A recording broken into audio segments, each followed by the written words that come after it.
Good day, Prince George's County, Maryland. I'm Brenda Douglas, and it is October 2023, and I am here to give you a senior scam alert. A Maryland man has recently been arrested in connection with at least 2 counts of pigeon drop scams. The victims lost from $10,000 to $60,000. What is a pigeon drop scam, you ask? The pigeon drop scam is when a con artist preys on the victim's trust and desire for quick and easy money. In this scam, typically it includes 2 to 3 con artists working as a team. One con artist approaches the victim claiming to have found a large sum of money or something of value like jewelry or even a winning lottery ticket. The con artist may say that they cannot collect the winnings because he or she is an illegal immigrant or some other plausible reason. Like, for example, they don't trust banks. And then another con artist number 2, will pass by and enter the conversation dressed like someone knowledgeable and trustworthy, like, for example, a lawyer or a business person, right? Or even a banker, right? Then that person will say that they can facilitate cashing in on the item legitimately, suggesting that they split the proceeds 3 ways once they are rewarded. But here's the thing. They will ask you to give them some money first to prove that you are to be trusted during the process. Sometimes they will even consult with a third accomplice on the phone who poses as the boss, who is able to validate or for validation. They will show enthusiasm and hand over cash, or they will show you cash, encouraging the victim to do the same. The con artist will then find some excuse to leave with the victim's money. They may even pretend to leave the valuable with the third party, such as a bank.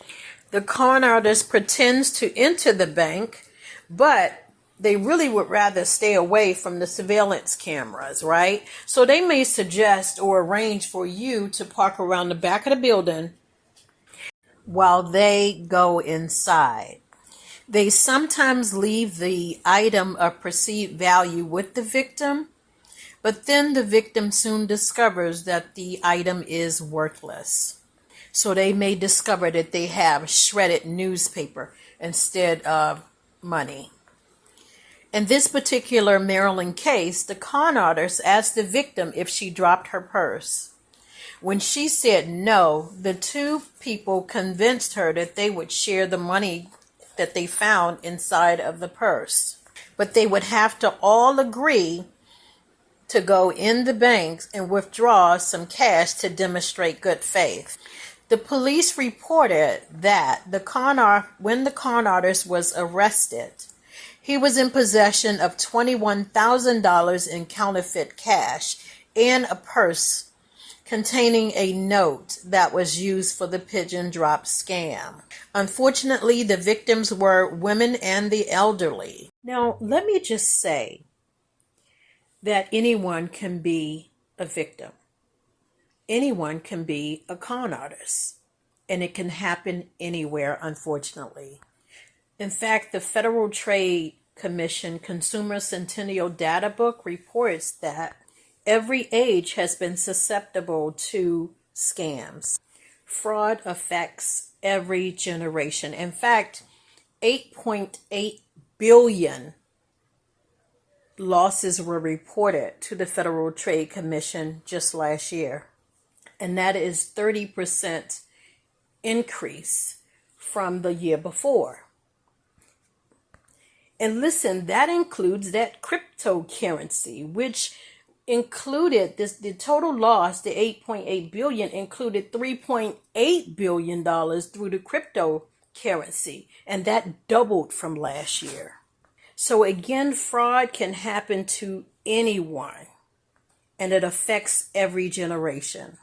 So we need to be vigilant and we need to be educated about the types of scams that are out there so that we can protect ourselves and our loved ones. So that is why you need to subscribe to this channel, guys, because I am going to be bringing you some scam alerts, right? So that we can be empowered, because unfortunately, you don't always, you're not always able to recoup that money. You're not always able to get reimbursed. Now, can you imagine 10,000, 6,000, as we mentioned earlier in this episode?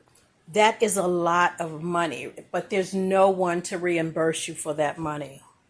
So we want to, again, be vigilant and be educated about the types of scams that are out there. So go ahead and like and subscribe to this channel. Hit that notification bell, and I'll be happy to send you some senior scam, as well as other scams, so that we can all be alert and we can be vigilant. Now, let me just say that it is now October. So October through December, that's when a lot of stuff happens, unfortunately, during the holiday season, right? So again, you want to subscribe so that we can be aware of what the different scams are, and we can be vigilant and then educate ourselves so that we can protect ourselves as well as our families. If you have been a victim of a scam, I don't want you to feel ashamed or judged, right? We're all in this together. So I invite you to be an advocate along with me so that we can empower each other and we can educate people about the different scams that are out there. In fact, later on, I'm going to tell you where you can report scams. And I'm also going to put the information in the description section for you to be able to report scams. Because again, fraud affects every generation. Scams affect every generation, and of course, it does not feel good. So let's be advocates together, and let's prevent these things from happening much more than it should be happening, right? So let's work together, report these instances so that we can, number one, get these people off the street, and number two, we can be empowered to prevent other victims. Okay, now here are some ways that we can avoid being a victim of scams like the pigeon drop and other fraudulent activities. All right, now you should always verify the story. Be skeptical of anyone who approaches you with stories about unexpected riches or money, right? But yet they need your assistance. Legitimate opportunities don't typically require your involvement or for you to give up anything financially. So it's best to consult with a friend, a trusted friend or family member, or even a financial advisor or someone who can validate this. Also, do your research, because a scammer may use fake credentials, right, or stories. So do your research. Research the person or the organization making the offer. Use online resources and use platforms to validate identity. For example, get on social media and type up the person's name to see who they are, if they are who they say they are. But listen, be skeptical. Now, I know that we like to think the best of everybody and we want people to do good, etc., etc. But when people come to you with things that are too good to be true, oftentimes they are. So always exercise caution when approached by strangers offering you a deal that sounds too good to be true. Trust your instincts. Okay, trust your instincts and avoid being impulsive. Don't make impulsive decisions without doing your research. And listen, don't hand people money. Don't give people money under any circumstances, right? You should never have to provide funds to prove that you are trustworthy. And legitimate financial transactions, they don't require an upfront fee. They don't always require an upfront fee. Oh, I got to get my tongue together. And listen, guys, never share your financial information, right? Do not give out your account numbers, whether it's bank account or other accounts. Don't give out the account number. Don't give out any routing numbers. Don't give out any credit card information. Do not give out their social security numbers to anyone. And like I said before, seek a second opinion. Contact a trusted friend right then and there to ask them for feedback, because when you're in the midst of what's going on, sometimes it may be hard for you to think because you're so excited, right? But again, consult with a trusted friend or a family member. And then also report suspicious activities, guys. If you, again, encounter some type of scam or fraudulent activity, or something doesn't seem right, report it to law enforcement or report it to the Federal Trade Commission. And last but not least, subscribe so that you can stay informed and updated on common scams, common scams, okay, and fraud tactics, right? So let's be advocates together. Subscribe to this channel, because listen, scammers are becoming increasingly sophisticated, right? So no one can blame you if you were a victim. They're very skillful, very convincing. And listen, they don't walk up to you in an aggressive, angry manner, right? They can befriend you and act like they're kind and benevolent. And then what happened? You let your guards down and you trust them, right? So we need to stay vigilant so that we can protect your financial well-being, because like I said, sometimes there's no recovery, unfortunately.